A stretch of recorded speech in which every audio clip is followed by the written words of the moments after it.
At T-Mobile, our critical mission is providing unparalleled 5G coverage for when connectivity is mission critical. Introducing T-Priority, America's best 5G network experience for first responders, even in times of congestion. More capacity, faster speeds, better coverage. T-Priority from T-Mobile, built for tomorrow's emergencies, ready today. Discover more at t-priority.com. For qualifying organizations on eligible rate plans, coverage not available in some areas and may be impacted by emergencies. This episode is brought to you by Peacock. The new Peacock original documentary, Matthew Perry, A Hollywood Tragedy, dives deep into the beloved actor's rise to fame and his tragic death. 5 people, including Perry's personal assistant, 2 medical doctors, and an alleged Hollywood drug dealer known as the Ketamine Queen, were charged with conspiracy to illegally provide Perry with the ketamine. Explore the details of the case in this heartbreaking special, streaming now only on Peacock.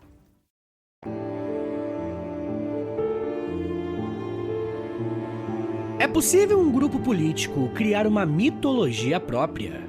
Até que ponto alguns símbolos podem ser ressignificados? Essas são algumas perguntas que podemos nos fazer quando estudamos a relação do nazismo com o ocultismo. Praticamente tudo que envolve algum tipo de teoria da conspiração acaba ganhando bastante espaço no interesse de boa parte das pessoas. E se não gera interesse, pelo menos uma curiosidade.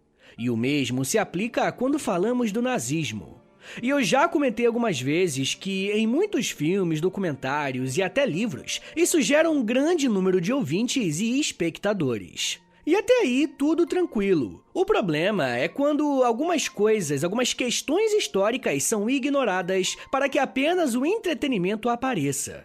E é aqui que o História em Meia Hora vai entrar hoje. Por mais que muitos acreditem que a relação do nazismo com o ocultismo seja uma simples teoria da conspiração, podemos aprender muito sobre essa ideologia olhando para a forma que eles encaravam o divino e os mistérios do mundo. E como eu quero tratar esse tema com foco e com responsabilidade, eu quero te lembrar que eu sempre me baseio em autores e em fontes confiáveis para fazer um panorama bem amplo aqui para vocês. As fontes que eu utilizei estão na descrição desse episódio.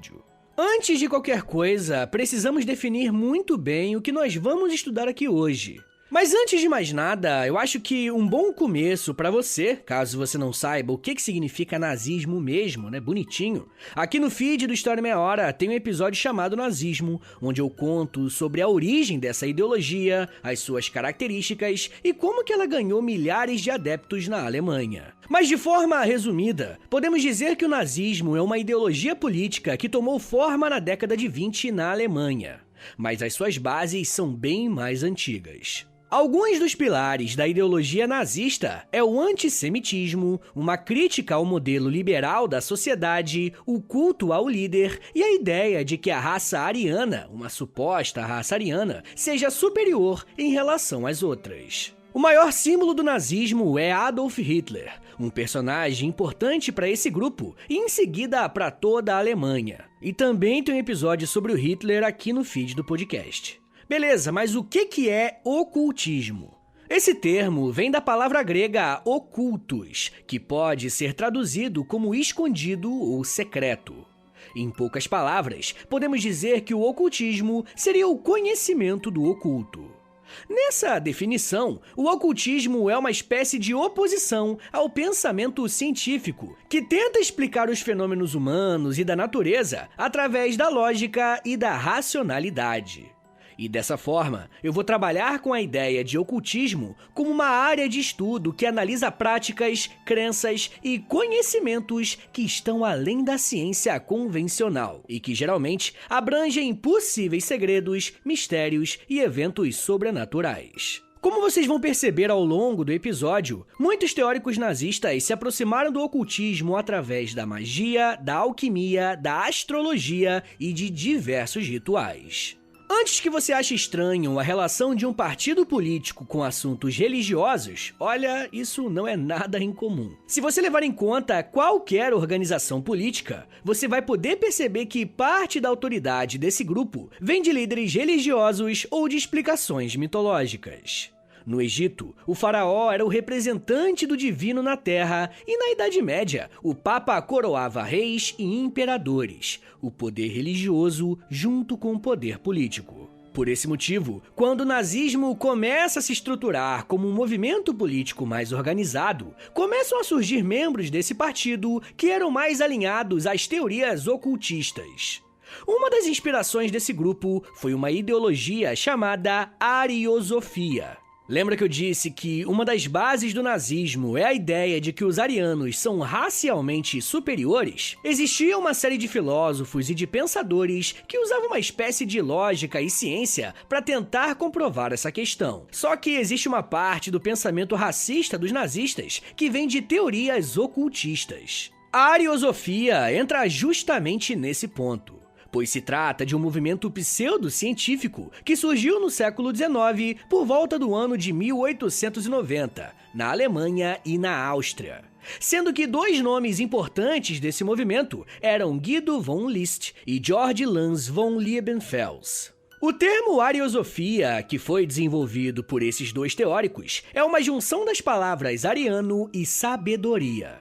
Logo, podemos dizer que esse é um movimento que acreditava que existia uma suposta superioridade da raça ariana, pois esse era um povo que era guardião de um conhecimento antigo e esotérico que daria legitimidade a eles para governar o mundo.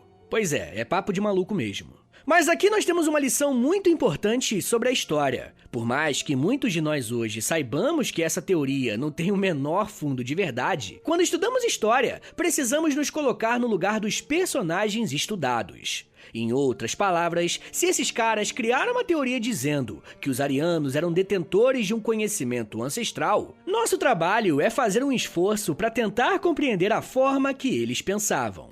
Se liga só no que o historiador João Fábio Bertonha fala justamente sobre isso, abre aspas. Entrar na irracionalidade nazista significa compreender racionalmente as suas crenças, por mais absurdas que sejam, e não acreditar e concordar com elas. Fecha aspas. Enfim, gente, para a ariosofia, a superioridade ariana se manifestava em questões físicas e mentais, como os teóricos racistas já afirmavam. Mas a principal diferença dessa ideologia será na afirmação de que os arianos são espiritualmente superiores, tendo um contato mais próximo com o divino. Uma outra coisa que é importante notar é que esse racismo religioso não estava distante do racismo científico, chamado também de darwinismo social. A ariosofia também defendia a ideia de que os arianos eram mais evoluídos em comparação às outras etnias. Mas esse tipo de crença não estava completamente descolado da realidade. Assim, é mentira, óbvio, mas tem um fundamento. Os teóricos da ariosofia conseguiram bastante espaço na Alemanha e na Áustria, porque trabalharam muito bem as lendas e as crenças populares para transformarem isso em teoria. O Guido von List, por exemplo, aquele cara que eu falei agora há pouco, trabalhava como dramaturgo e romancista, e por isso tinha uma proximidade com esse tipo de cultura popular. Os historiadores que se debruçam sobre esse tema não têm dúvidas em afirmar que o sucesso das teorias supremacistas dos arianos tiveram uma grande adesão de boa parte da população alemã. Era como se as crenças populares encontrassem na ariosofia uma resposta válida para aquilo que eles já acreditavam. Uma coisa interessante de se pontuar é que parte dessas crenças populares se baseava em pontos da mitologia nórdica, tema que eu tratei com vocês há alguns episódios atrás, tá aqui no feed. Muita gente acha que a mitologia nórdica era praticada apenas por vikings, mas os povos germânicos também tinham as mesmas crenças, e a ariosofia usava bastante a mística dos germânicos antigos, chegando a escrever em runas para dar uma áurea de misticismo. Só que a ariosofia não foi a única inspiração para o nazismo. E ao longo do tempo, novas formas de relacionar com teorias e rituais antigos surgiram dentro da ideologia nazista, até chegar ao ponto dos próprios oficiais nazistas, como o próprio Adolf Hitler e Heinrich Himmler, se envolverem com essas questões. Até esse momento, a relação do nazismo com o ocultismo e crenças pouco tradicionais envolvia questões étnicas. Como vimos, a ariosofia tentava sustentar a ideia de que os arianos tinham um contato mais próximo e mais específico com a divindade, e por isso seriam superiores. Mas a questão é que essas crenças não eram as únicas que existiam na Alemanha nesse período. Por volta de 1912, um grupo chamado Germane Norden, ou em português a Ordem Germânica, começou a ganhar espaço. Diferentemente da ariosofia, esse era mais um grupo que cresceu na Alemanha baseado no antissemitismo. Ou seja, o que unia os membros desse grupo era o preconceito, o racismo contra os judeus. E aqui eu acho que vale um parênteses que eu comentei no episódio sobre o nazismo. Não podemos esquecer que o ódio aos judeus é bem mais antigo do que o Holocausto. A Ordem Germânica era liderada por um homem chamado Theodor Fritsch, que era um autor e ativista político que acreditava na superioridade da raça ariana e era abertamente antissemita. Theodor Fritsch fundou esse grupo baseado em uma hierarquia muito bem definida, em que as lideranças precisavam ser respeitadas. Quando um membro queria entrar no grupo, ele precisava passar por um ritual de iniciação, que contava com rituais e cerimônias secretas. Como as reuniões não eram abertas, existem pouquíssimas fontes disponíveis que explicam o que acontecia lá dentro. E por esse motivo, eu não vou fazer nenhuma suposição ou dar informações que não sejam possíveis de serem confirmadas. Mas a Ordem Germânica também tinha uma atuação pública, algo que mais pessoas poderiam participar e ver com os próprios olhos. Uma das práticas incentivadas pelo Fritsch era o estudo da cultura germânica antiga. A ordem valorizava o estudo da mitologia nórdica, as tradições ocultistas populares e a própria história da Alemanha. Só que esse não era um simples grupo de estudos, não. Durante as sessões de ensino e de estudo, rolavam técnicas de meditação e yoga para criarem um clima favorável para terem as sessões de interpretações de sonhos, prática de alquimia e o uso da magia. Com esse tipo de prática, a Ordem Germânica fazia uma clara oposição ao cristianismo. E pouca gente sabe disso, mas para esse grupo, o cristianismo seria mais uma forma de deturpar a cultura germânica. Então, no campo religioso, a Ordem Germânica se colocava contra os judeus e contra os cristãos, pois ambos seriam um problema para a cultura da Alemanha. Uma das características de grupos ocultistas é o uso de símbolos e de rituais para identificar os membros do grupo. De acordo com alguns historiadores, como Heinrich August Winkler, foi a Ordem Germânica que introduziu o uso da suástica como um dos símbolos presentes nessa ordem ocultista. A suástica era um símbolo muito antigo e usado por diversas culturas, em épocas e em territórios completamente diferentes. Entre as culturas mais conhecidas que faziam uso da suástica, temos a cultura hindu, a budista, a celta e a nórdica. Muitos acreditavam que a suástica representava harmonia, proteção e boa sorte. Porém, com o surgimento da Ordem Germânica, esse símbolo foi ressignificado, sendo usado como um símbolo da superioridade racial alemã. A Ordem Germânica foi fundada em 1912, mas ao longo dos anos, esse grupo foi crescendo, chegando ao seu auge após a Primeira Guerra Mundial. Quando a guerra acabou, a Alemanha entrou em um estado de profunda crise social e econômica. E foi durante esse período que o Partido Nazista foi criado.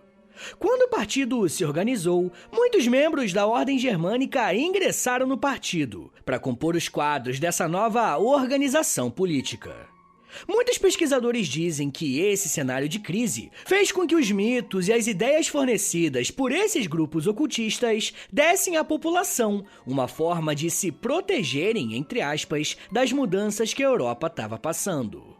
O que esses rituais ocultistas prometiam defender era uma suposta identidade alemã que estava sendo perdida. Por mais que muitos desses mitos e práticas ritualísticas tenham sido usados para dar uma resposta aos problemas alemães e ter sido uma das inspirações do nazismo, não podemos dizer que esses sejam os únicos elementos que nos ajudam a entender o nazismo. E é importante termos esse cuidado, porque, como eu disse, conteúdos sobre ocultismo recebem muitos views, muitos plays, e às vezes as pessoas dão uma ênfase muito grande nesse tipo de conteúdo, como se ele explicasse o terror que foi o nazismo.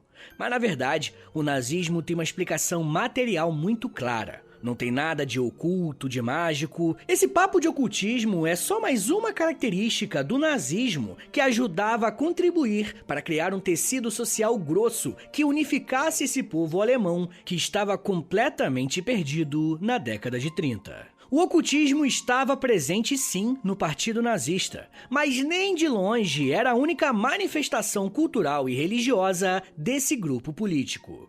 Até esse momento, o ocultismo se fazia presente dentro do Partido Nazista, mas era algo muito marginal, tá ligado?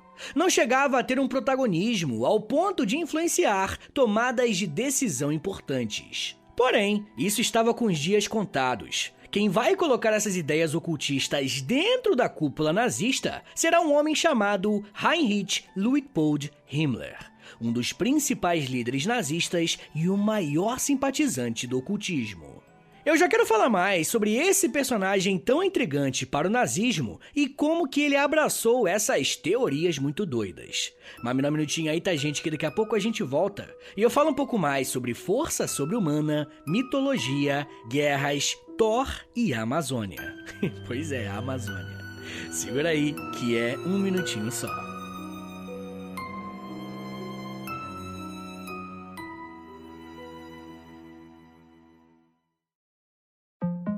TaxAct knows small business owners can sometimes use a little help with their taxes. That's why TaxAct has Expert Assist, a team of live tax experts ready to answer any questions you may have. Think of them as your own personal sidekick. Not like one of those funny talking animal sidekicks, more like the super smart nerding out on tax code and business casual attire sidekick, but just as helpful and lovable. TaxAct. Let's get them over with. Watch the world's biggest tennis stars clash in the California desert at the BNP Paribas Open, live on Tennis Channel. How do they get to these shots? Tune in daily for exclusive first ball to last coverage from Indian Wells and witness all of the jaw-dropping action as the game's top men and women square off at one of the greatest events in sports. It's tennis magic you need to see to believe. The BNP Paribas Open, live on Tennis Channel and streaming on the Tennis Channel app. Eu sempre sonhei em poder viver de criação e de educação. E graças ao apoio de vocês lá no Apoia-se, isso se tornou realidade. Entre em apoia.se/História em Meia Hora, que com 10, 20 ou 30 reais por mês, você não só contribui para esse trabalho continuar acontecendo, como também recebe recompensas exclusivas para os apoiadores. Com 10, você tem acesso a um podcast semanal exclusivo. Eu me aprofundo em um tema de um dos episódios da semana e envio diretamente para o seu e-mail através do Apoia-se. Já tem mais de 70 episódios por lá e você vai receber acesso a todos eles. Além do podcast exclusivo, com 20 reais, você também recebe acesso ao nosso Clube do Livro. Todo mês nós lemos um livro sobre história e conversamos no grupo do Telegram. E depois de 30 dias, fazemos uma call no Zoom para compartilharmos as nossas impressões. E com 30, além das recompensas anteriores, eu te adiciono no meu Amigos Próximos no Instagram, onde publico conteúdos diários com curiosidades históricas, tanto no @História em Meia Hora, quanto no @Prof. Vitor Soares. E se você tiver alguma dúvida sobre o apoio, é só entrar em contato comigo pelo e-mail historiaemmeiahora@gmail.com. apoia.se/História em Meia Hora. É apoia.se/História em Meia Hora. Valeu, gente!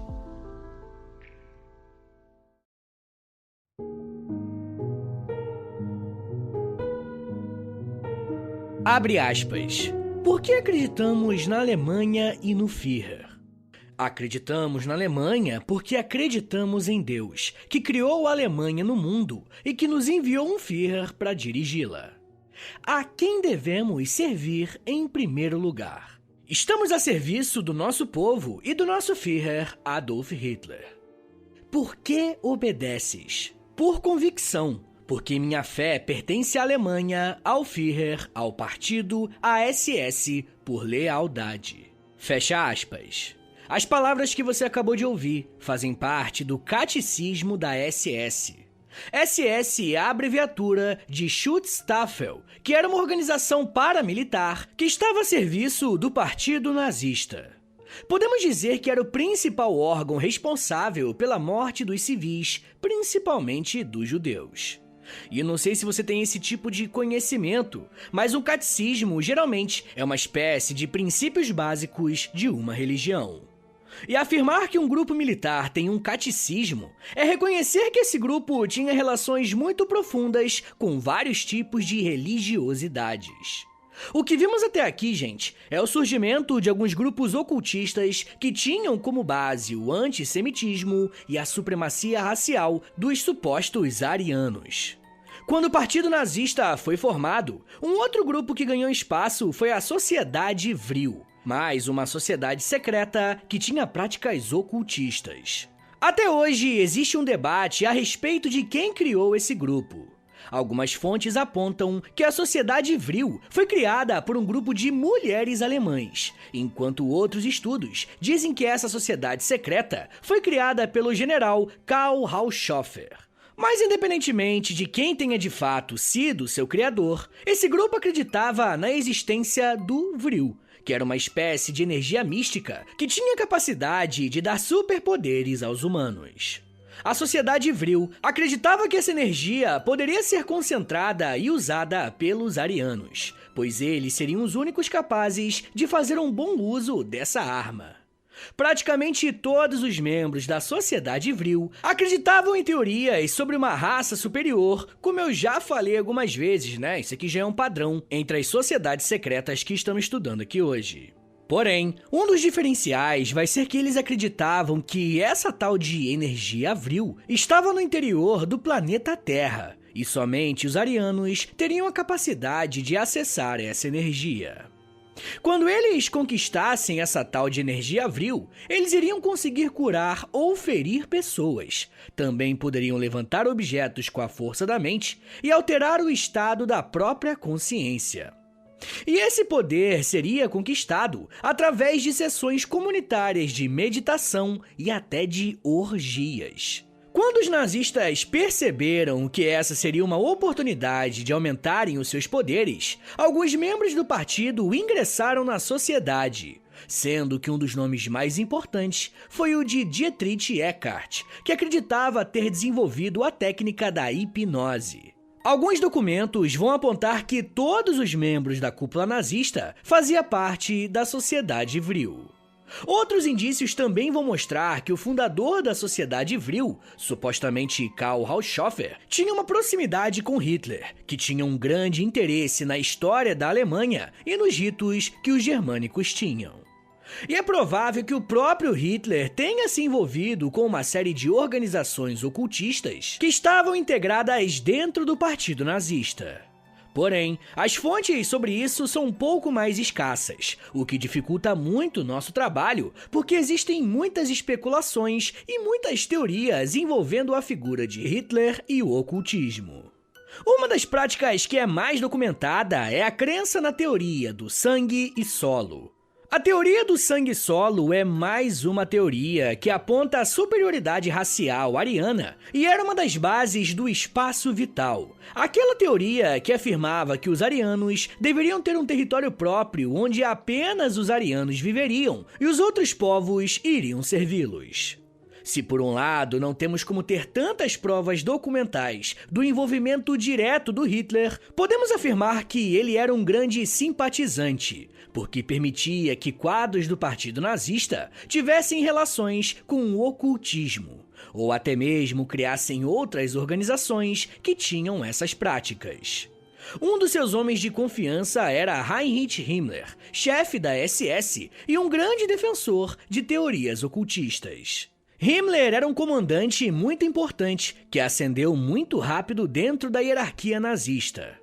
E além de controlar um dos principais braços militares dos nazistas, ele foi muito influenciado pela ariosofia, que conversamos mais cedo.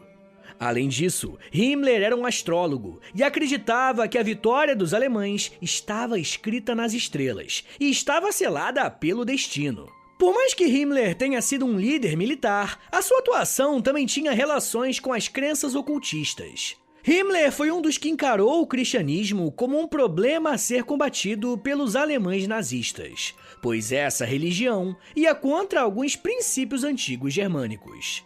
Olha só o que o próprio Himmler falou sobre o cristianismo em 1937. Abre aspas. Vivemos numa época de conflito com o cristianismo. Faz parte da missão das SS dar ao povo alemão, no próximo meio século, as bases ideológicas para o não-cristianismo, para modelar e orientar as suas vidas.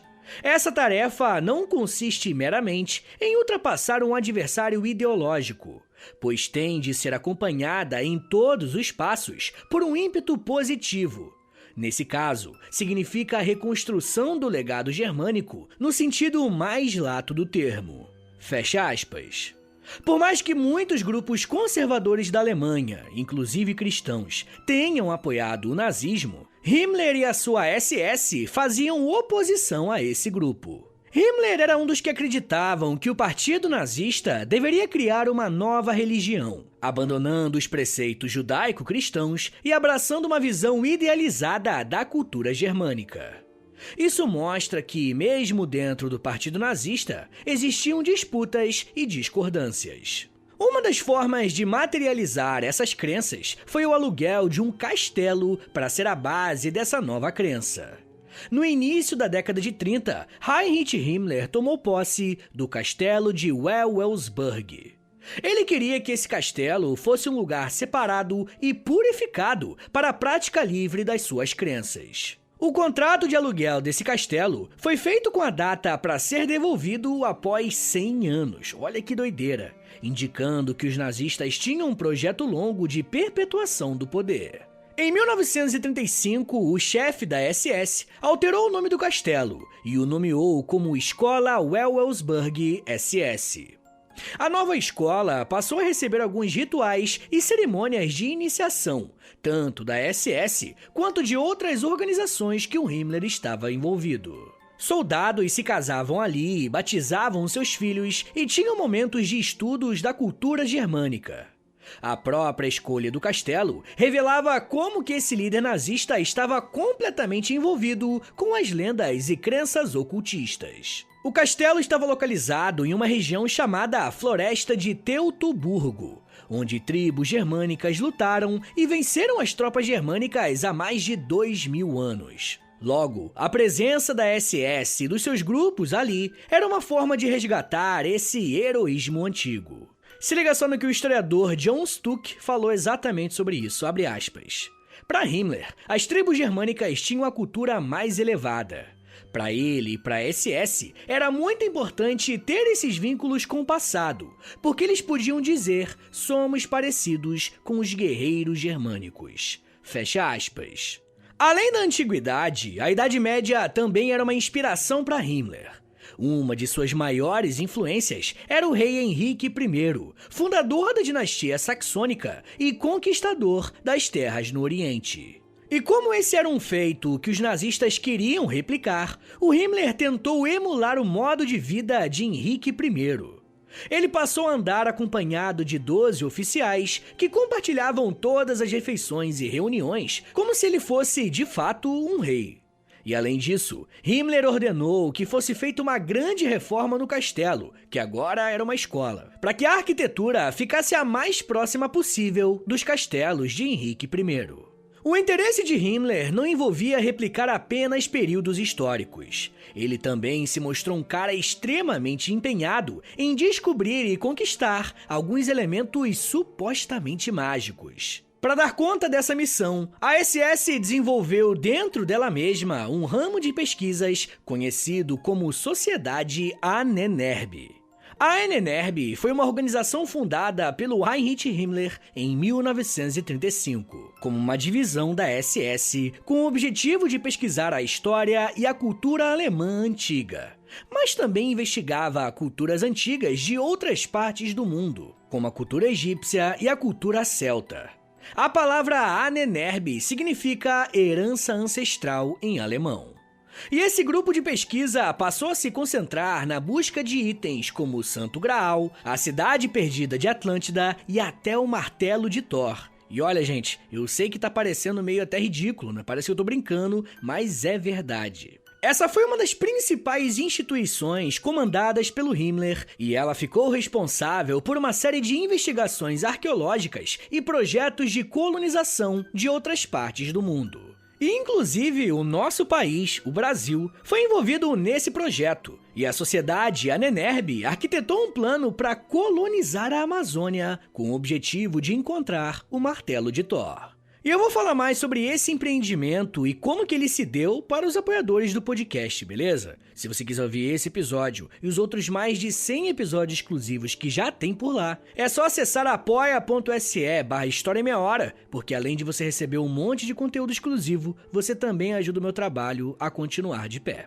Mas enfim, gente, além de colocar os olhos na Amazônia, o grupo liderado pelo Himmler também organizou expedições arqueológicas por vários países da Europa, pelo Afeganistão e até no Tibete. Essa característica do Himmler também chegou na cultura pop. O filme Capitão América, o Primeiro Vingador, feito pela Marvel em 2011, mostra o vilão Caveira Vermelha fazendo uma referência a Hitler, mas principalmente uma referência a Himmler. Dentro do filme, o Caveira Vermelha é alguém obcecado por encontrar itens mágicos para fortalecer o seu próprio exército. Mas olha como que as coisas são mais complexas do que parecem. Por mais que a motivação desse grupo de pesquisa nazista tenha sido a procura de elementos mitológicos, esses pesquisadores conseguiram catalogar uma série de itens importantes nas expedições arqueológicas. Como o objetivo também era estudar culturas antigas ou afastadas, pesquisadores etnográficos, ou seja, especialistas no estudo de etnias e características antropológicas, deram uma série de contribuições aos seus campos de atuação. O objetivo era provar a superioridade da raça ariana através desses achados. Mas o que eles acabaram fazendo foi dar algumas pistas importantes sobre povos e culturas que estavam fora do mapa dos grandes pesquisadores tradicionais. A Ahnenerbe foi tão importante que acabou limitando a atuação das outras entidades ocultistas. Na prática, Himmler trabalhou ativamente para que os outros grupos deixassem de existir, e somente a sua ordem fosse contemplada como aquela representante da nova religião nazista. Como a SS também era responsável por parte da operação do Holocausto, a Ahnenerbe passou a realizar experiências médicas em alguns campos de concentração, como no campo de Dachau. O envolvimento com o ocultismo e o nazismo aconteceu desde o início desse partido político. E mesmo após a queda do Terceiro Reich, alguns grupos ocultistas tentaram manter as crenças presentes. Quando Hitler morreu em 1945, na invasão soviética a Berlim, uma intelectual chamada Savitri Devi tentou fazer uma conexão entre a ideologia ariana com a cultura hindu. Ela acreditava que o Hitler era um ser que atingiu o chamado Swami, um termo hindu para se referir àquele que domina a si mesmo, colocando Hitler com um status praticamente divino. Já o diplomata chileno Miguel Serrano achava que o Hitler estava em Shambhala, um centro subterrâneo na Antártida, onde estava em contato com deuses do submundo. Pois é, vagabundo é muito doido. Dali, o Hitler iria retomar para dar início ao Quarto Reich. E sim, quem defendeu essa ideia foi um diplomata. Todos esses relatos e grupos ocultistas mostram que por trás de toda a ideologia autoritária existe um forte movimento que nega qualquer tipo de ciência moderna e que existe a partir da racionalidade e do teste na realidade. Movimentos políticos que negam esse princípio científico tendem a ser problemáticos, mas isso já é um papo para uma outra meia hora.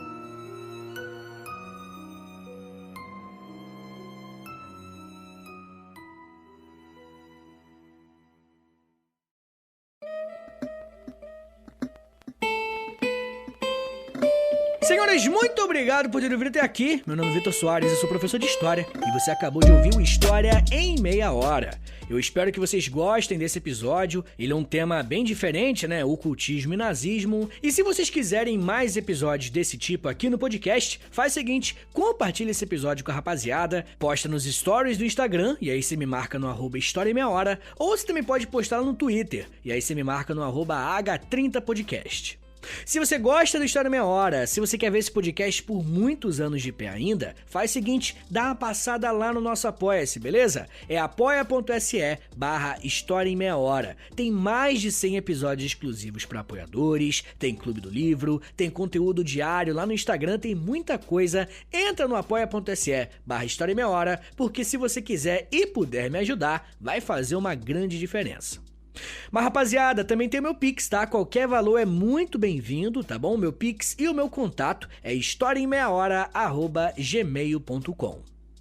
Pessoal, o História em Meia Hora tem a parceria com a Loja. A gente vende as nossas camisetas, blusão, moletom, tudo lá. Entra em loja.com.br, é loja LOLJA, loja, assim que se escreve. Aí você digita História em Meia Hora, que você vai ser transportado para nossa lojinha. Qualquer produto que você comprar lá, além de você ficar gatão ou gatona, você também ajuda o nosso trabalho, beleza? Uma outra coisa que eu vou te pedir, e isso aqui não custa nada, custa 1 minuto da sua vida, é o seguinte, vai no perfil do História em Meia Hora, aí no Spotify, clica em 5 estrelinhas na avaliação, clica em seguir e por último clica no sininho, porque o sininho envia uma notificação pro seu celular avisando que tem episódio novo, beleza? Pessoal, eu quero te convidar também a ouvir o meu outro podcast de história, é de história e é de humor também, tá? Então, vai com essa cabeça aqui, que o negócio lá não é muito levado a sério não. É o História pros Brother, ele também tá aqui no Spotify, é só digitar História pros Brother que você vai ver eu e o Alexandre Níquel conversando um pouquinho sobre história e falando muita besteira. Já vai se preparando. Então é isso, gente. Me siga nas redes sociais. É @Prof. Vitor Soares no Twitter, no Instagram e no TikTok. Tô sempre no TikTok fazendo um videozinho educativo de 1 minutinho lá, tá bom? É isso, gente. Muito obrigado. Um beijo. Até semana que vem. E valeu!